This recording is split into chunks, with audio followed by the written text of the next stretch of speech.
Hello प्यारे बच्चों, देखिए आज है 12th क्लास की फिजिक्स और चल रहा है बच्चों चैप्टर नंबर 11 जिसका नाम है विकिरण तथा द्रव्य की द्वैत प्रकृति, that is dual nature of radiation and matter. और इस चैप्टर का बच्चों आज है लेक्चर नंबर 17 यानी 17वां व्याख्यान। तो बच्चों आज के लेक्चर में हम एनसीईआरटी टेक्स्ट बुक के क्वेश्चन नंबर 18 को सॉल्व करेंगे बच्चों। क्वेश्चन नंबर 17 तक हम पिछले लेक्चर्स में इतने न्यूमेरिकल सॉल्व कर चुके हैं। तो लेट्स स्टार्ट टुडेज लेक्चर। तो बच्चों आज का हम लेक्चर स्टार्ट करते हैं और अपनी एनसीईआरटी की टेक्स्ट बुक और एक नोटबुक और एक बॉल पेन उठा के ले आइए, वीडियो को पॉज करके फिर इसको सॉल्व करते हैं बच्चों। तो देखिए बच्चों क्वेश्चन नंबर 18 ये कह रहा है कि यह दर्शाइए कि विद्युत चुम्बकीय विकिरण का तरंगदैर्ध्य इसके क्वांटम यानी फोटोन के तरंगदैर्ध्य के बराबर है। यानी क्वांटम के तरंगदैर्ध्य का मतलब क्या हो गया? क्वांटम क्या है? एक कण है, फोटोन एक कण है और कण की वेवलेंथ होती है डी ब्रोगली वेवलेंथ। तो वो ये कहना चाह रहा है कि जो रेडिएशन है, जो विकिरण है, जो विकिरण आ रहा है, उस विकिरण की जो जैसे विकिरण कहीं से आ रहा है किसी तप्त वस्तु से या सूर्य से, वो जो विकिरण है, क्वेश्चन को समझें, इसकी तरंगदैर्ध्य होगी कुछ,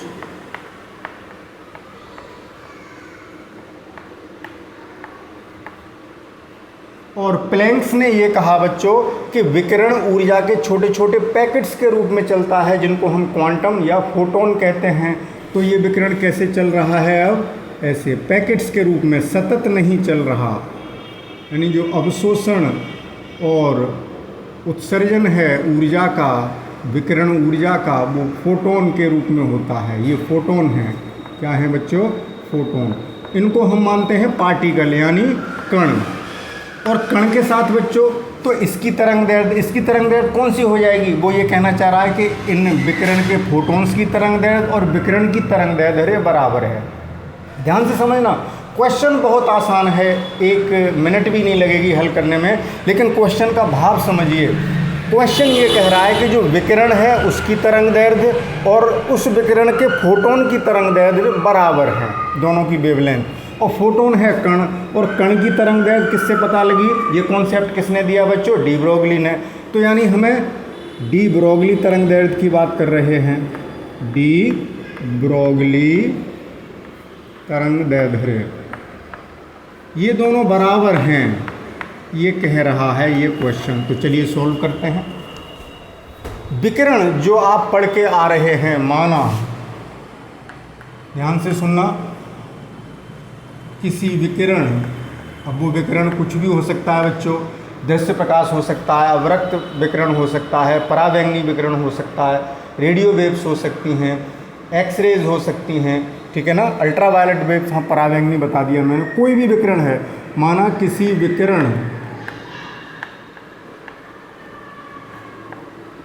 की आवृत्ति न्यू तथा तरंगदैर्ध्य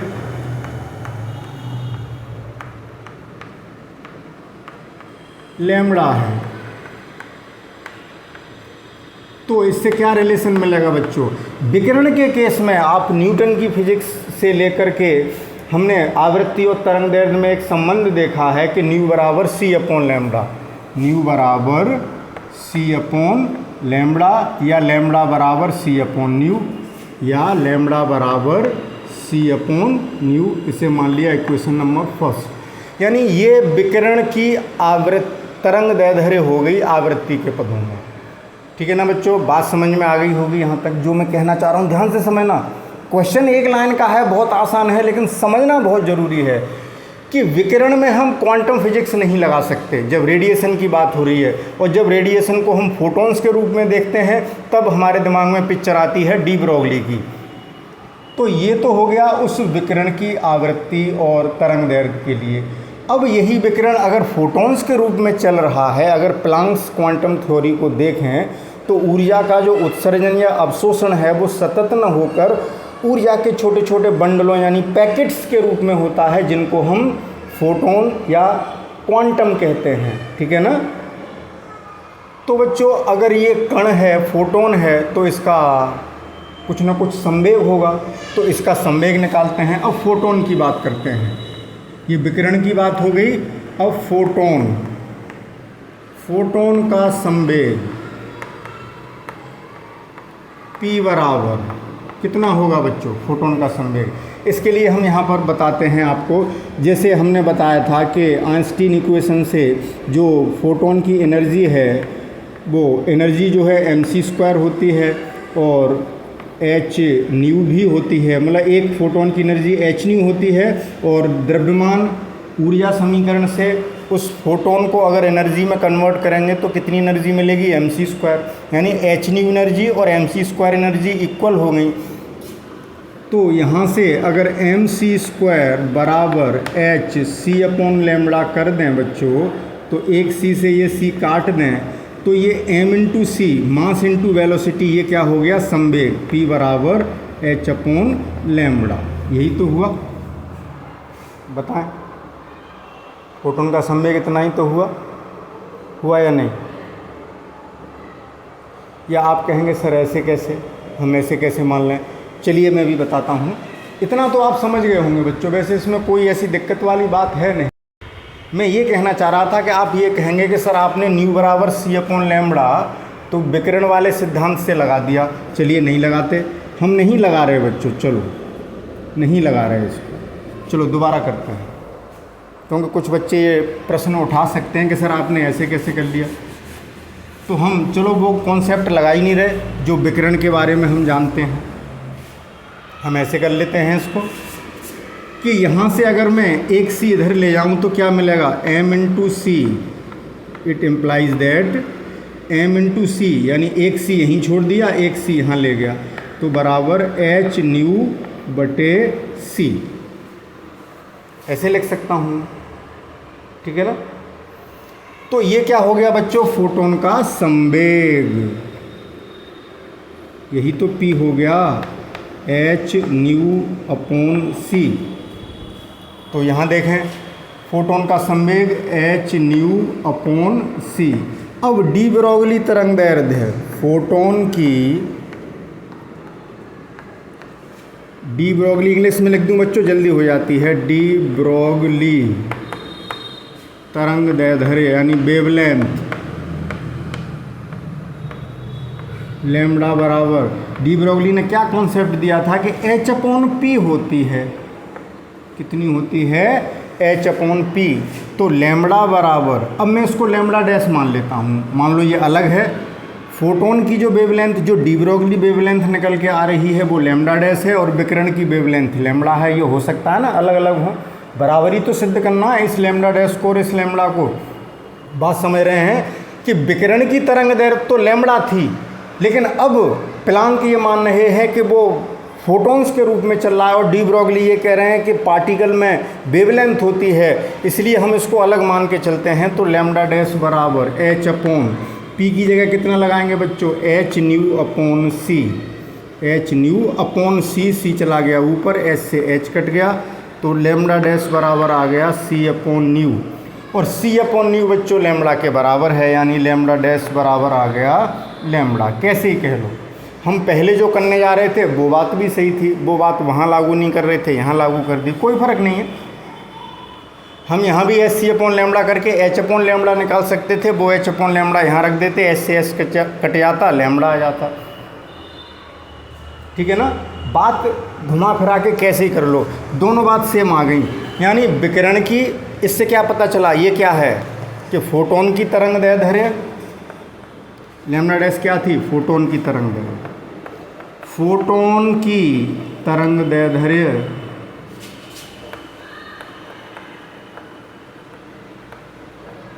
बराबर, ये लैम्ब्डा क्या थी, विकिरण की मानी थी, विकिरण की तरंग दैर्ध्य।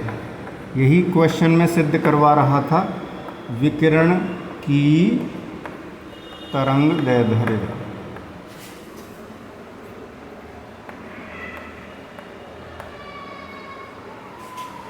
तो ये आ गया बच्चों आपका आंसर। तो उम्मीद है कि ये कॉन्सेप्ट समझ में आया होगा। बहुत सिंपल सी बात थी बच्चों। तो जल्दी से इसका एक स्क्रीनशॉट लें, फिर चलेंगे क्वेश्चन नंबर 19 पर, जो कि इस चैप्टर का आज का आखिरी न्यूमेरिकल रहेगा। तो अब चलते हैं बच्चों क्वेश्चन नंबर 19 पर। इस क्वेश्चन में ये कहा जा रहा है बच्चों कि वायु में 300 केल्विन ताप पर, यानी वायु का जो ताप है बच्चों वो दे रखा है टेम्परेचर 300 केल्विन। 300 केल्विन ताप पर नाइट्रोजन अणु, बात किसकी हो रही है? नाइट्रोजन अणु की।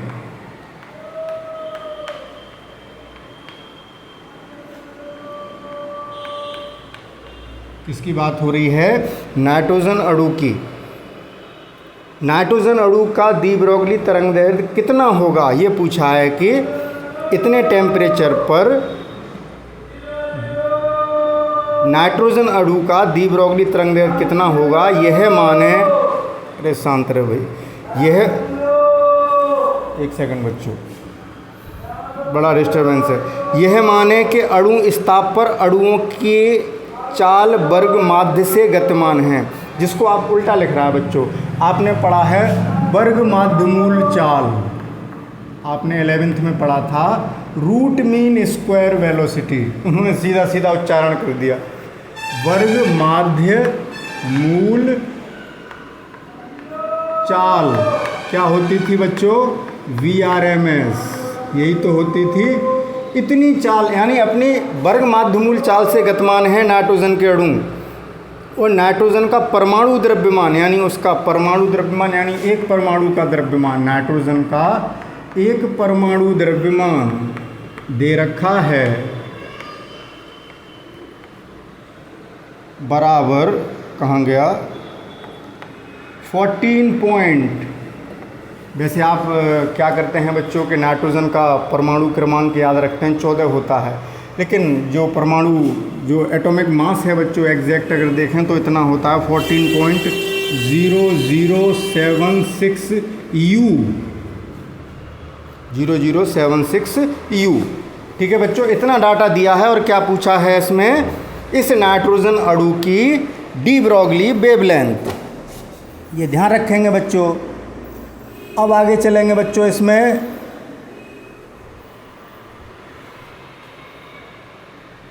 कि ये जो U है, अभी आपकी ये समझ में नहीं आ रहा होगा कि द्रव्यमान को U क्या है। मास तो किलोग्राम में नापा जाता है, ग्राम में नापा जाता है।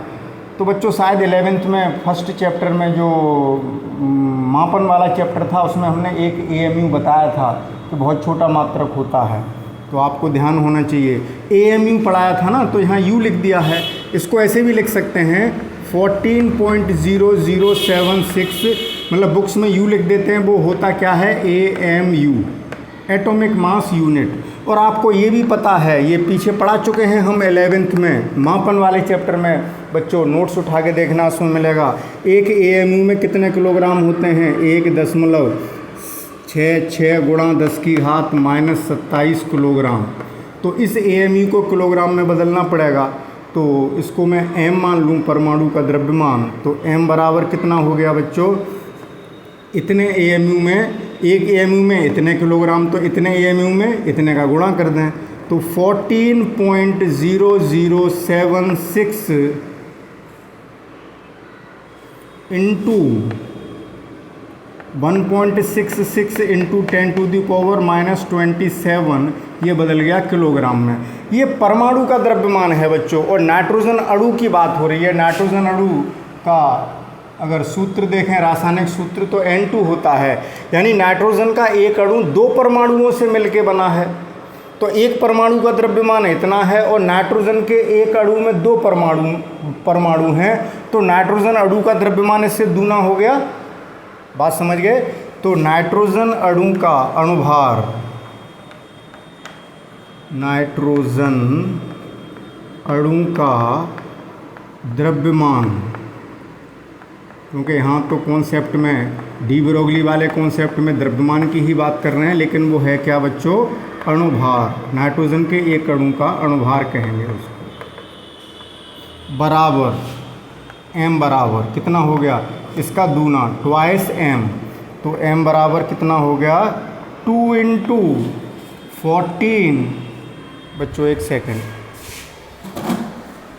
नीचे पड़ता है तो चेयर लेनी पड़ती है। 14.0076 इंटू 1.66 इंटू 10⁻⁻27 kg, ये हो गया बच्चों अणुभार। ठीक है, अब आगे चलते हैं। पूछा क्या है इस क्वेश्चन में, क्या पूछा था बच्चों, de Broglie wavelength, de Broglie wavelength, यही तो पूछी थी लैम्ब्डा, इसे निकालना है बच्चों। अब देखें, ये कह रहे हैं कि अणु जो हैं किससे चल रहे हैं, वर्ग माध्यमूल चाल से। तो अणु की गतिज ऊर्जा कितनी हो गई, गतिज ऊर्जा किसकी बात हो रही है, नाइट्रोजन अणु की, नाइट्रोजन अणु की गतिज ऊर्जा, गतिज ऊर्जा को कैसे लिखते हैं बच्चों, कितनी हो गई,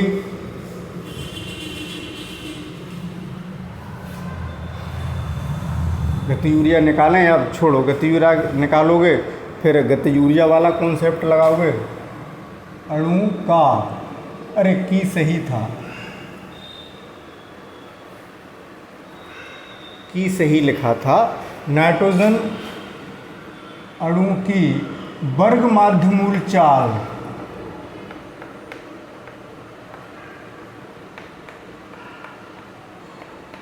आपने 11th में पढ़ा था, हम नहीं पढ़ाया था बच्चों कि VRMS कितना होता है,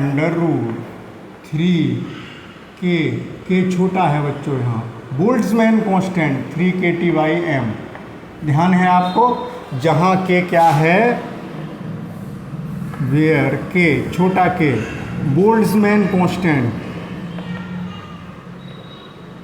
बोल्ट्जमैन कांस्टेंट है बच्चों, और इसकी वैल्यू कितनी होती है, 1.38 गुणा 10⁻⁻23 जूल पर केल्विन। पीछे भी मैं लिखा चुका हूँ बच्चों, याद हो गई होगी आपको।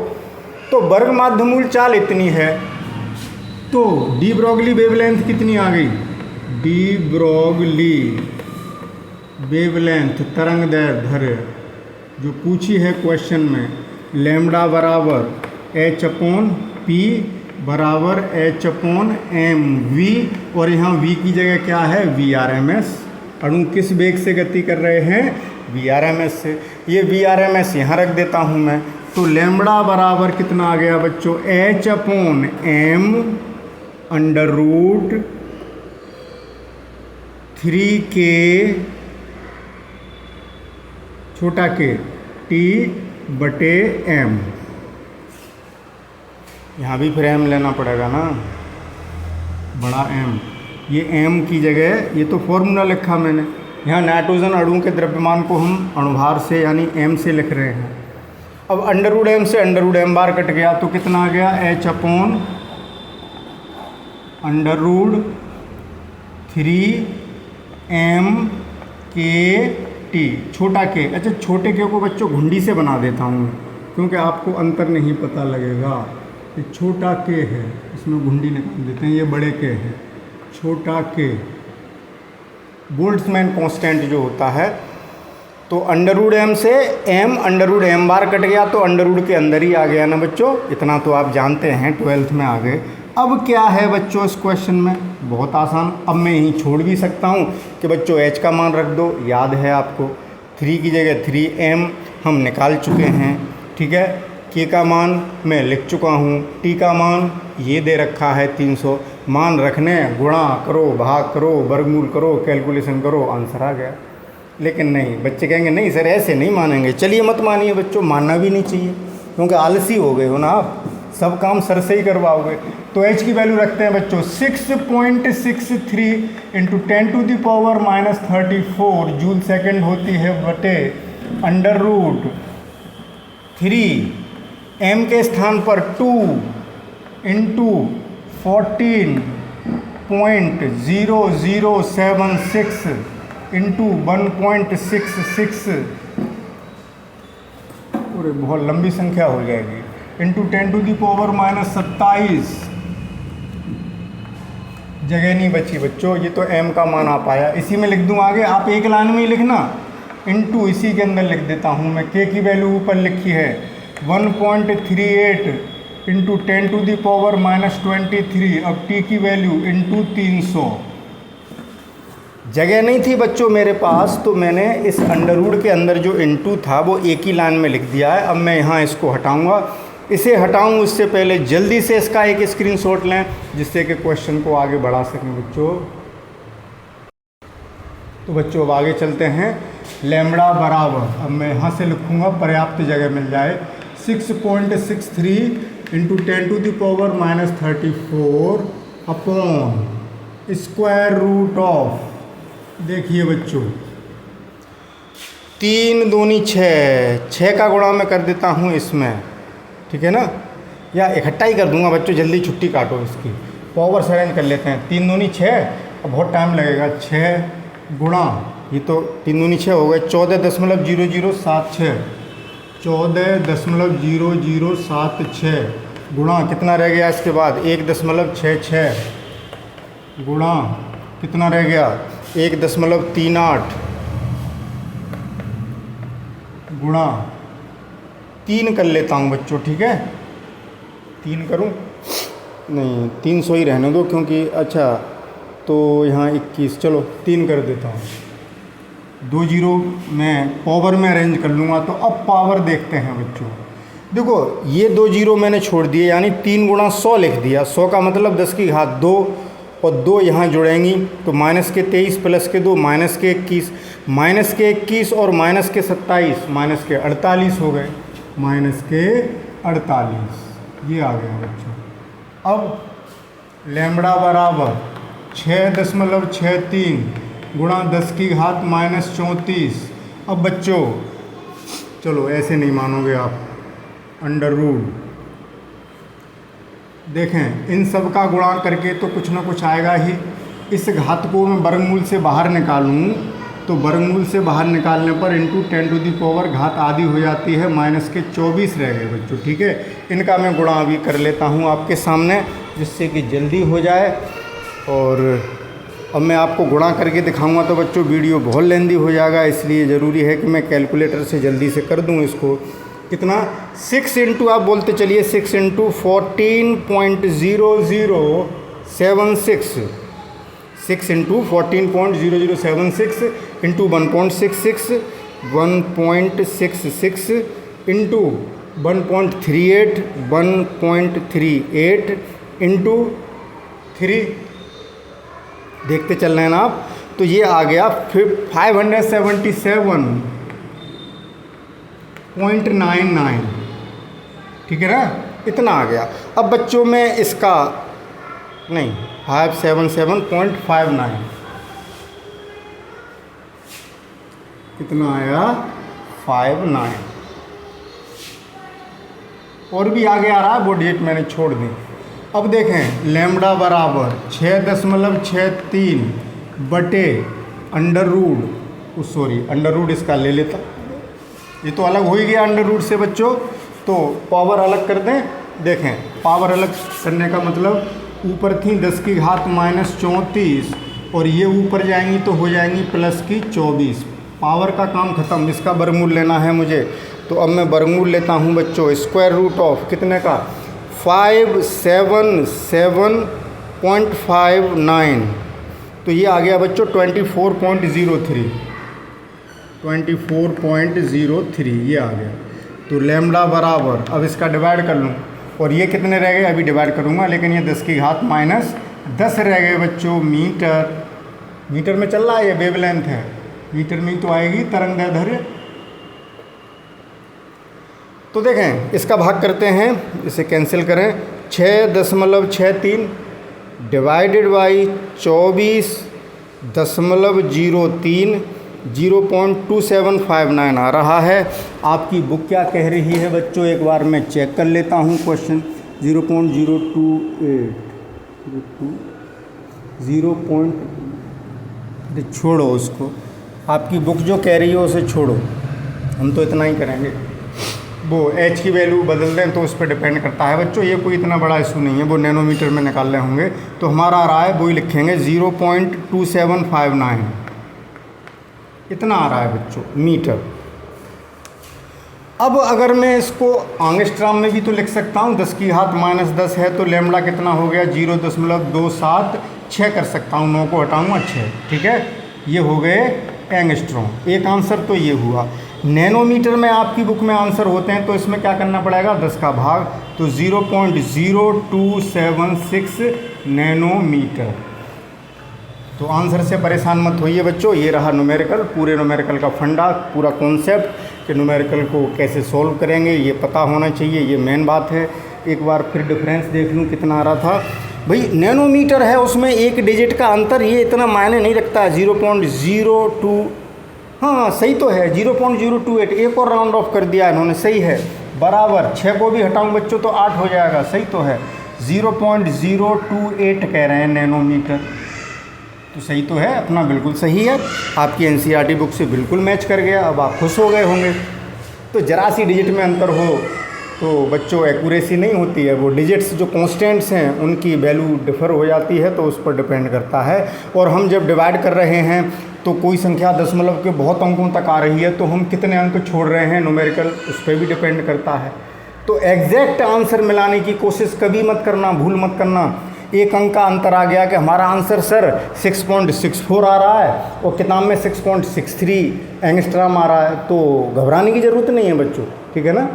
वो इस बात पर डिपेंड करता है कि वो आंसर किस में दिया है, वो यूनिट कितनी छोटी है। तो बच्चों ये रहा आज के लेक्चर का आखिरी क्वेश्चन। आज आप बड़े खुश होंगे कि आज ये चैप्टर बिल्कुल फिनिश हो गया बच्चों। तो बच्चों खुश होने से पहले आपको मेहनत भी करनी है। ये न्यूमेरिकल्स अपनी कॉपी पर, नोटबुक पर, अपनी बॉल पेन की सहायता से पहले बिना देखे सॉल्व करिए, वीडियो को देख के समझ लीजिए, स्क्रीनशॉट लेते जाइए, फिर उनको अपने आप हल कीजिए। नहीं समझ में आता है तो स्क्रीनशॉट देखिए। तो जितना आप स्वयं प्रयास करेंगे उतने ही ज़्यादा इंटेलिजेंट बनेंगे बच्चों। तो बच्चों आपके लिए बधाई कि आज हमने चैप्टर नंबर 11 समाप्त कर लिया और कल से बच्चों एक नया अध्याय शुरू होगा, चैप्टर नंबर 12। तो बच्चों अगर आज के न्यूमेरिकल समझ में आए हों तो वीडियो को लाइक ज़रूर करें और हमारे वीडियो को शेयर भी करें, लाइक करें और सब्सक्राइब करें। ओके बच्चों, मिलते हैं कल नए चैप्टर के साथ। Thank you for watching, best of luck.